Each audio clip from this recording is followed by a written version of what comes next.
Buenas noches, bienvenidos a Entredichos, que hoy tiene por invitado a un constitucionalista de talla, un hombre que es investigador emérito del Instituto de Investigaciones Jurídicas de la UNAM, un hombre que forma parte del Colegio Nacional y del Colegio de Sinaloa, un hombre que ha tenido experiencia no solo en la academia, sino también en la práctica de la procuración y de la impartición de justicia. Se trata del doctor Diego Valadez, a quien le doy la más cordial bienvenida. Siempre es un privilegio estar contigo, René. Muchas gracias por esta invitación. Al contrario, Diego, pues te tomo porque eres el especialista en la materia.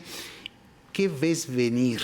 Ya se aprobó en comisiones legislativas el recorte de 13 de 14 fideicomisos del Poder Judicial, que significan 15,540 millones de pesos.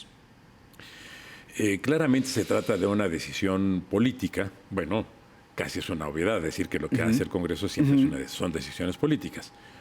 Pero político en otro sentido, no en cuanto a efectivamente generar un ahorro, sino en cuanto a castigar a un órgano del poder que ha sido visto de una manera desfavorable desde el gobierno, por un lado, y por otro, René, es para construir, y esa es mi interpretación, para construir un argumento en contra del Poder Judicial que pueda ser llevado a los electores. Y con ese motivo decir a los electores, vean a estos abusivos que usan los recursos y los dineros del pueblo para su bienestar, para su beneficio. Tenemos que conseguir el voto mayoritario para tener una mayoría calificada en el Congreso y poder cambiar a esa Corte, porque se ha caracterizado por sus abusos de manera tradicional. Digamos, ese es el discurso que ya se está armando. Construyendo. Sí, y ¿por qué te lo digo? Porque claramente esa decisión es ilegal. Me refiero a la decisión del Congreso, cuando la tome finalmente en la Cámara de Diputados, porque en este momento nada más es una decisión de las comisiones. Sí. Pero seguramente la van a aprobar en el Pleno y evidentemente es ilegal. Se está extinguiendo una serie de fideicomisos con relación a los cuales la Cámara de Diputados no es competente para decidir. Y evidentemente también quien va a tomar la decisión y va a declararlos ilegales es la propia Suprema Corte de Justicia. Si te parece, vamos por partes, porque en efecto pareciera ser una suerte de narrativa que se está construyendo con varios capítulos. Así es. Hay un capítulo aparentemente presupuestal, hay un capítulo aparentemente legislativo, que es el de modificar la composición del Congreso, pero si te parece, entremos primero por la apariencia presupuestal. Dice el presidente que esto no afecta a los trabajadores del Poder Judicial, sino solo elimina los privilegios, las prerrogativas, particularmente de la Suprema Corte. ¿Qué dices al respecto? La Corte y sus trabajadores han demostrado lo contrario. Esos recursos sirven, bueno, para mejorar las instalaciones, para darle mantenimiento a los equipos, que son muy costosos, y también efectivamente para dar compensaciones a diferentes trabajadores de todos los niveles. No solo jueces, magistrados y ministros. No, entiendo que es para todo el personal, que son alrededor de 50,000 personas los que trabajan en el Poder Judicial, con una característica, René. En México tenemos 5 jueces por cada 100,000 habitantes, frente a la media de la OCDE, que son 21 jueces por cada 100,000 habitantes. Entonces, cuando digo 50,000 miembros del personal administrativo y jurisdiccional del Poder Judicial de la Federación, no estoy diciendo que sean muchos, al contrario, no son tantos como los que el país necesita. Bueno, para cubrir parte de las prestaciones que les corresponden, existen esos fideicomisos. Y tan es así que ya un sector de los trabajadores del Poder Judicial Federal han planteado que van a tomar acciones de carácter laboral, incluyendo, y no lo descartan, una paralización de labores. Eso te quería preguntar, Diego. ¿Es la primera vez en la historia del Poder Judicial que ese poder se llega a plantear paralizar su función en protesta por las medidas que se están tomando? No conozco un caso, un precedente en México. Puede que lo haya habido, pero yo no lo conozco o no lo recuerdo. Pero me parece de una gravedad extrema, porque justamente refleja que sí se están afectando los intereses de los trabajadores del Poder Judicial de la Federación. Y esto no es exclusivo de México, René. Se han tomado medidas de este género en muchos otros lugares, justamente para doblegar a los órganos jurisdiccionales, para restringir su ejercicio autónomo e independiente en cuanto a la función jurisdiccional. De manera que tiene ese doble sentido, el que más adelante comentaremos por lo que me acabas de decir, de su utilización electoral, pero también el de la devaluación de lo que significa la autonomía y la independencia de un poder judicial, que se ha caracterizado justamente por ejercer esa autonomía y esa independencia frente a este gobierno y frente a los anteriores. Desde que se construyó este nuevo modelo de Tribunal Constitucional en el año 95, evidentemente su relación con el poder cambió. Ya, si te parece, déjame proyectar algo que dijo el presidente en relación con los sueldos y las prerrogativas que tienen los ministros de la Suprema Corte. Si te parece, lo vemos. ¿Cómo no? Juárez decía que el funcionario tenía que aprender a vivir en la justa medianía. ¿Y cómo va a ser justa medianía ganar 700,000 pesos mensuales? Ahí está el dicho presidencial, habla de que los ministros ganan vía sueldos, vía prerrogativas, 700,000 pesos, y con eso pareciera justificar el recorte presupuestal que está en puerta. ¿Qué piensas? Bueno, en primer lugar, no sé si sea esa realmente la cifra de lo que ganan los ministros. Si eso está demostrado, pues partamos de que sea cierto. Bien, era efectivamente lo que decía Juárez en un momento de crisis del país. Lo que podemos decir hoy, perdón, es que ninguno de los altos funcionarios de la Federación, ni los altos funcionarios de los gobiernos estatales, viven en la justa medianía. Una característica de los salarios del sector público es que son salarios que van mucho más allá de lo que percibe un mexicano que se encuentra en la justa medianía. De manera que en ese sentido la expresión no es aplicable solo a los jueces.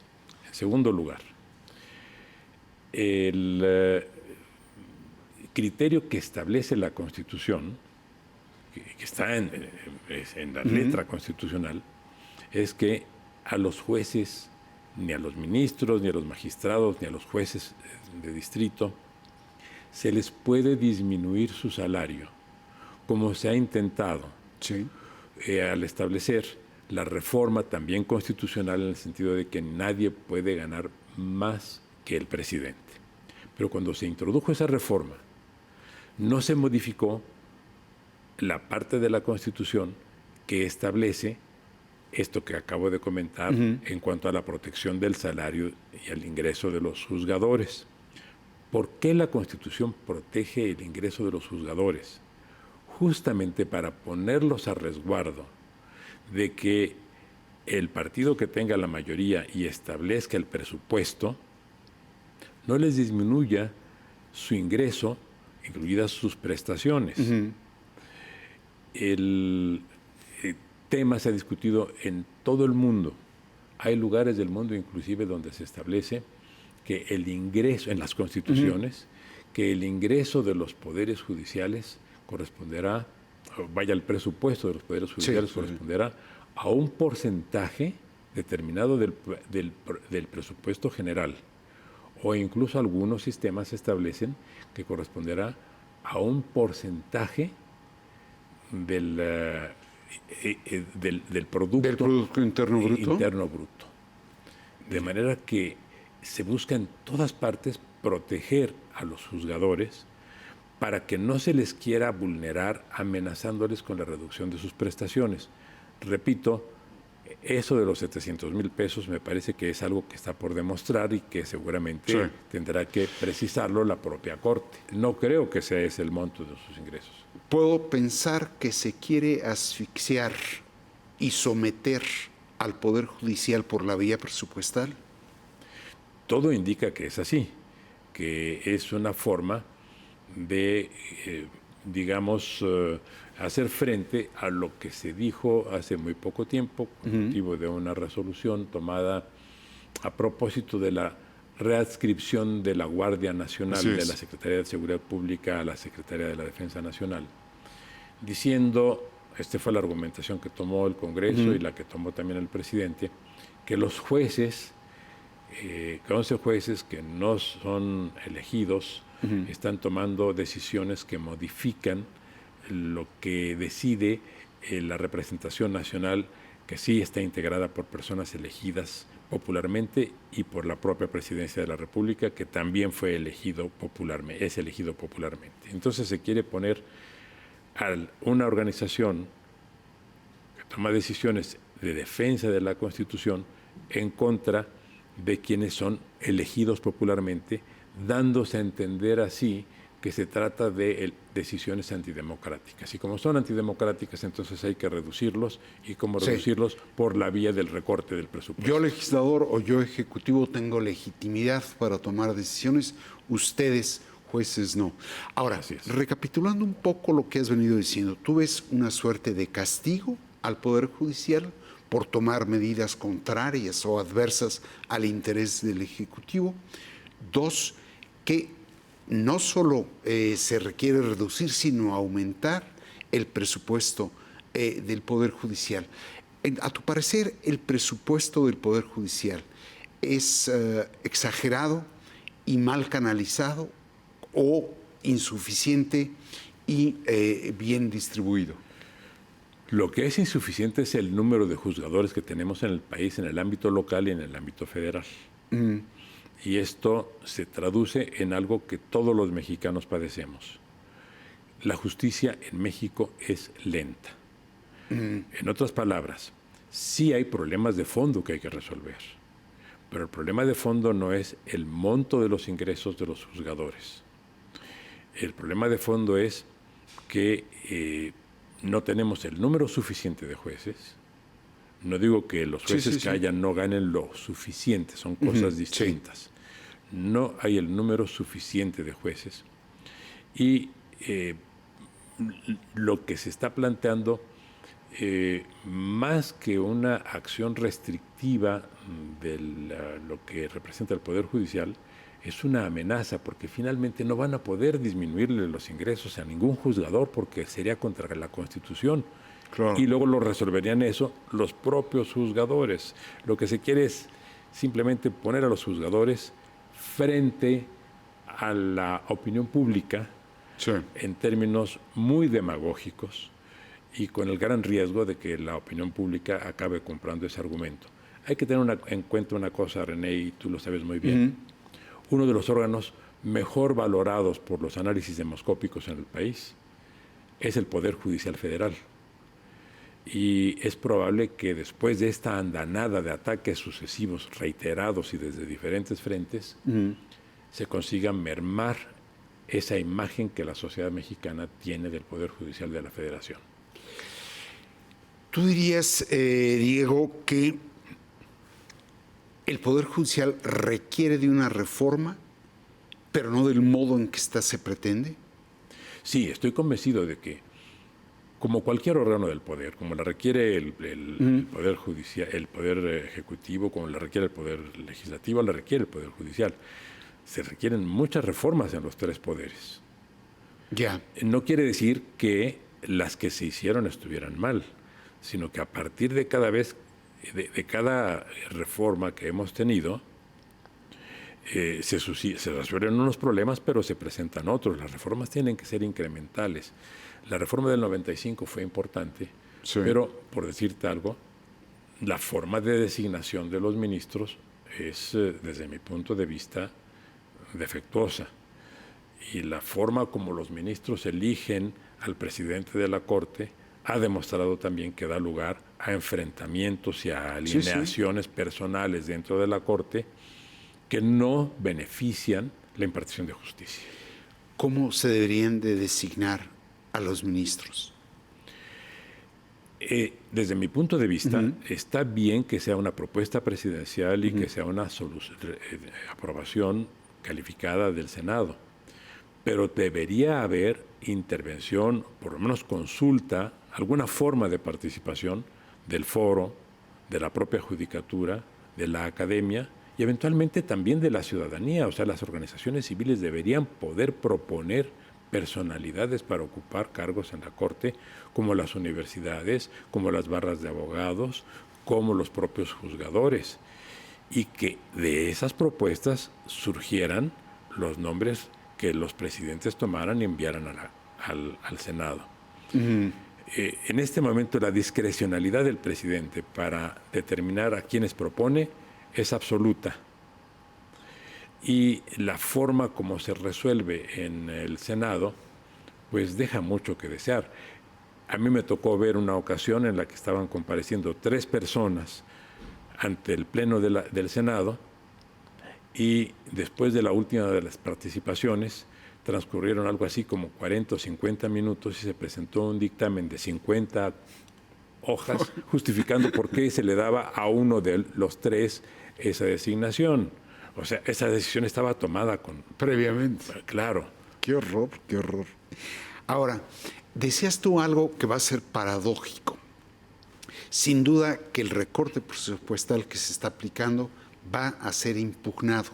Así es. Y se va a ver la Suprema Corte en un apuro, porque va a ser juez y parte. Así es. De un asunto de su particular interés. ¿Qué va a pasar?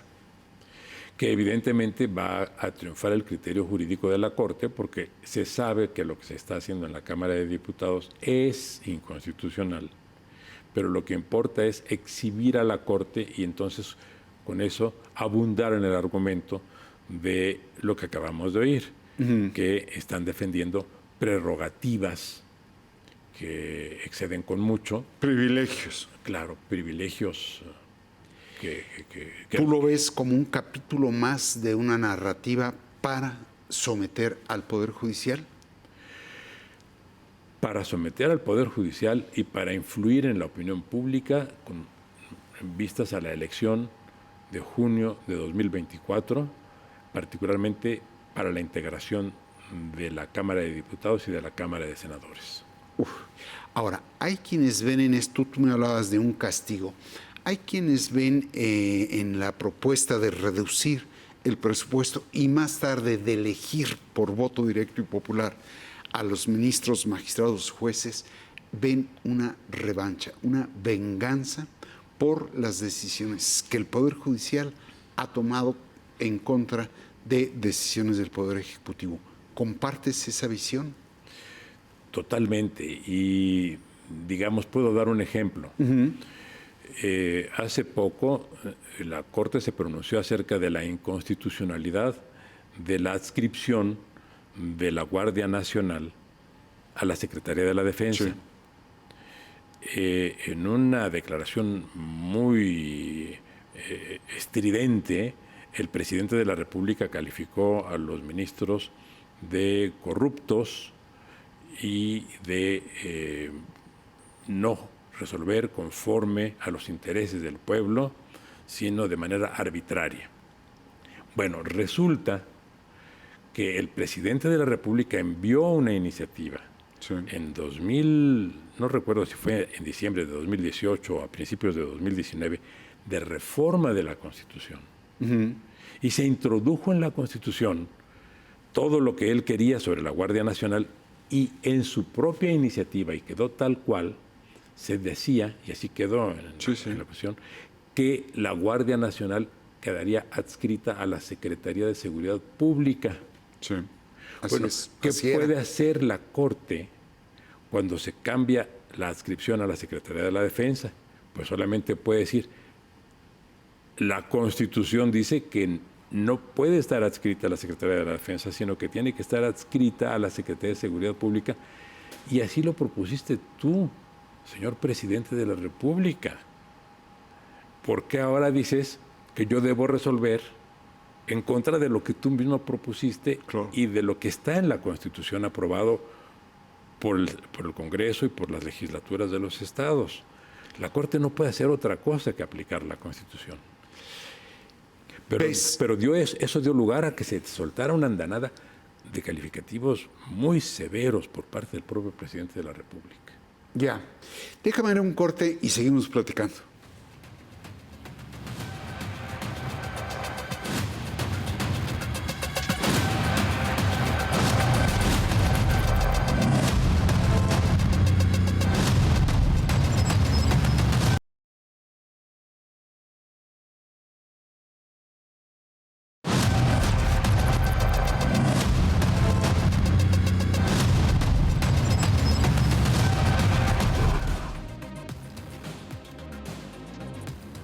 Estamos ya de vuelta con el doctor Diego Valadez, un constitucionalista de talla enorme, diría yo.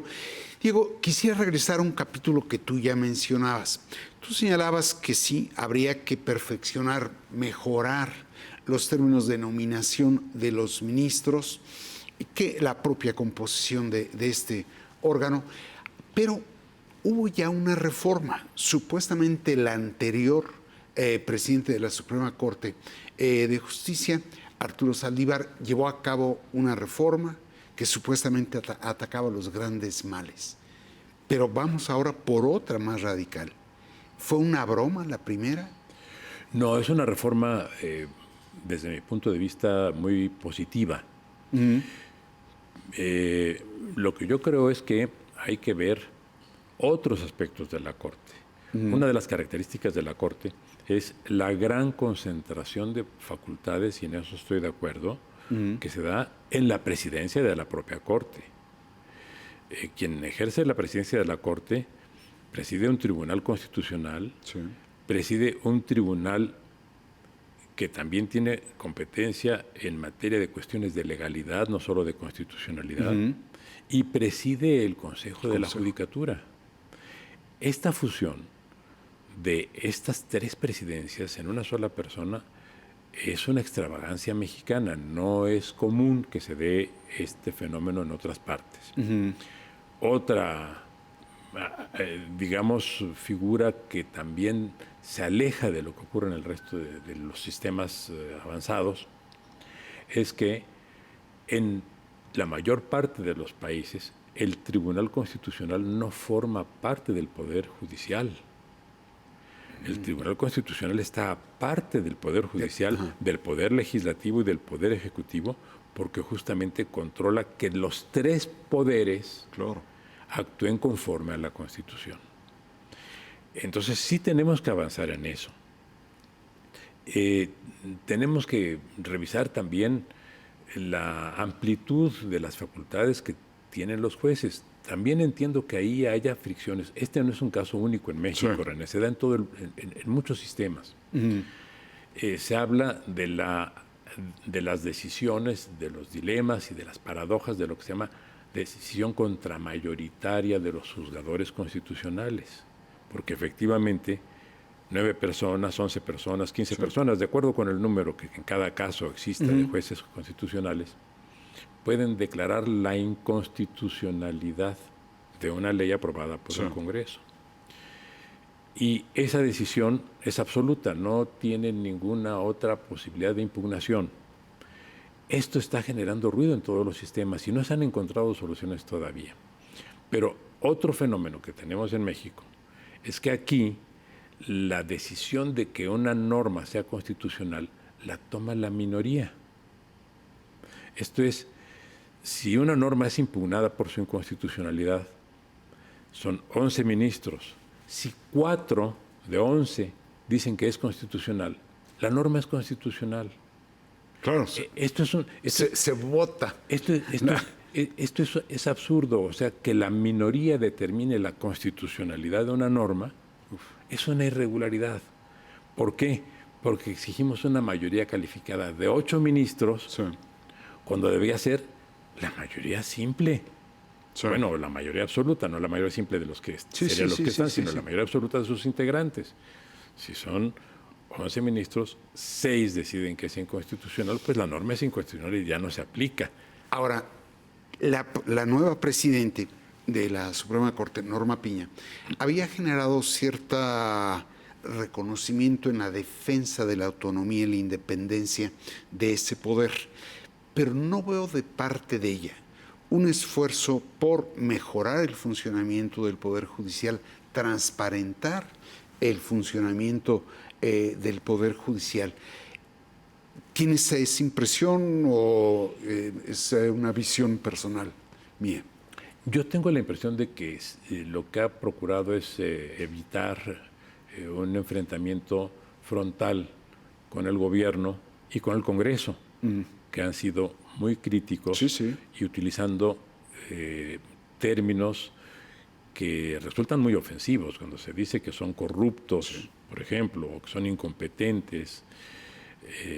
Pues son imputaciones muy severas que incluso si hubiera algún fundamento para llamarles corruptos, tendría que dársele vista al Ministerio Público. Entonces, mi impresión es que lo que la presidenta ha hecho es evitar entrar en un conflicto donde evidentemente mi impresión es que perdería porque el aparato comunicativo gubernamental no es comparable con el nivel de acceso a los medios que puede tener prácticamente ningún otro funcionario de ningún otro órgano del poder en el país. Ya que tocas el tema de cómo se están haciendo señalamientos graves, déjame proyectar algo que apenas el antier domingo señaló la virtual candidata a la presidencia de la República de Morena, Claudia Sheinbaum. Si te parece, lo vemos. Pero nos falta democratizar un poder, el poder judicial. Y así como México está dando ejemplo al mundo con la pensión adulto mayor, con el crecimiento económico, con el aumento de salarios, vamos a dar un ejemplo al mundo, porque nos comprometemos a que ganemos la mayoría, para que el próximo año el presidente pueda enviar una reforma al Congreso de la Unión para que los jueces puedan ser electos por el pueblo de México, para que los ministros de la Suprema Corte puedan ser electos por el pueblo de México. Y entonces sí, se va a quitar la sombra de la corrupción. Dice Claudia Sheinbaum que así se va a quitar la sombra de la corrupción. ¿Te parece a ti que el Poder Judicial es por antonomasia el símbolo de la corrupción? De ninguna manera, al contrario, es el símbolo del combate a la corrupción. La verdad, en esta expresión, que la entiendo como una expresión de campaña, se incurre en 3 inexactitudes. Una, decir que falta democratizar el Poder Judicial porque los otros 2 ya se democratizaron. A ver, ¿en qué se ha democratizado el Poder Ejecutivo en México de 1824 a la fecha? No digo de 2018, no, de 1824 a la fecha. Pues no se ha democratizado en nada. El Poder Ejecutivo sigue siendo un poder centralizado, concentrado y absolutista. Entonces ahí hay un exceso. Ese poder falta por democratizar. Segundo, el Poder Legislativo se ha democratizado en su integración, pero no en su funcionamiento. El Poder Legislativo, por ejemplo, no puede integrar una comisión de investigación para ver por qué el gobierno tomó o no una decisión. No puede ni siquiera investigar una tragedia como las que han ocurrido, o no puede investigar a una institución como Pemex, que está llevándose decenas y centenas de millones de pesos y el Congreso no puede integrar una comisión para investigar a Pemex. Está prohibido por la Constitución que la integre. Sí. Entonces, que se hable de democratización del Poder Ejecutivo y del Poder Legislativo y que ya lo que tenemos es suficiente es un exceso. Lo otro, de que México daría un ejemplo al mundo, sí lo daría. Nada más que no sería un buen ejemplo. Sí, ejemplo sí. Ejemplo sí sería, sin duda, y México sería tomado en todo el mundo como el peor ejemplo de cómo se resuelve un tema relacionado con la autonomía, la independencia y la objetividad e imparcialidad de una Corte Constitucional. Ciertamente no hay ninguna en el mundo que sea elegida. ¿El caso de Bolivia no es uno? Sí, perdón, efectivamente. El caso de Bolivia es uno, con una peculiaridad. Hay un órgano calificador que es el que determina quiénes de los que se inscriben o han sido propuestos pueden ser candidatos. Y en segundo lugar, los resultados pues distan de ser precisamente ejemplo de democracia. Digamos solamente en el distrito de La Paz, por ejemplo, que tiene 1.8 millones de ciudadanos inscritos, en la última elección votaron 180,000 personas, o sea, el 10%. Ahora, decir que con eso se evita la corrupción, pues es un cumplido que seguramente no se quiso hacer con relación a otros funcionarios elegidos, porque también a todos los integrantes de la Cámara de Diputados y de la Cámara de Senadores que son elegidos pero no son del grupo mayoritario, también se les dice corruptos. Sí. Y también son elegidos, lo cual quiere decir que hay una contradicción en el discurso. Cuando se dice que por ser elegido ya no se es corrupto, Sí, se hace una relación directa no sustentada. No sustentable. De que si son electos no son corruptos, pero sí en cambio se podrían corromper más. Pregunto yo, ¿por qué? Porque si yo pretendo ser ministro, tendré que hacer una campaña, tendré que atraer cierta simpatía, no judicial, sino electoral. ¿No hay un riesgo de que se ahonde la corrupción al elegir a los ministros? René, el problema ahí ya no sería el de corrupción. El problema ahí sería el desmoronamiento del Estado constitucional mexicano. Ya tenemos bastantes problemas en cuanto al déficit de gobernabilidad que estamos padeciendo en este momento en el país y que sufrimos en el día a día. Una parte de los fenómenos de violencia se deben al déficit de gobernabilidad en el país. Cuando se haga eso, si se llega a hacer eso, México va a entrar en una espiral decreciente en cuanto a su vida constitucional, que efectivamente nos va a llevar a la ingobernabilidad, ya no al déficit de gobernabilidad que tenemos hoy, porque efectivamente se habrá perdido no solamente la idoneidad profesional y la independencia y la autonomía que debe tener ese poder, sino se convertirá en un apéndice político para que se haga lo que se quiera por parte del poder. Y entonces sí estaremos expuestos ya a entrar en una etapa que pues, ni siquiera podemos imaginar en cuanto a su dimensión en este momento. Pero sería, lo peor que hubiéramos podido vivir en 200 años de vida constitucional. Wow. Ahora, en esto hay algo paradójico.